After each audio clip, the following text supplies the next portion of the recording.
আল্লাহি আল্লাহ দয়া করো, আমার তওবা কবুল করো।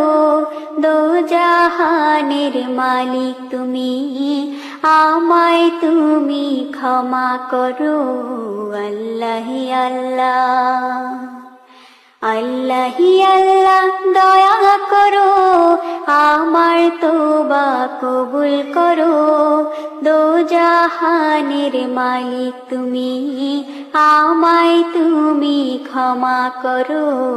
আল্লাহি আল্লাহ, আল্লাহি আল্লাহ। আমি অধম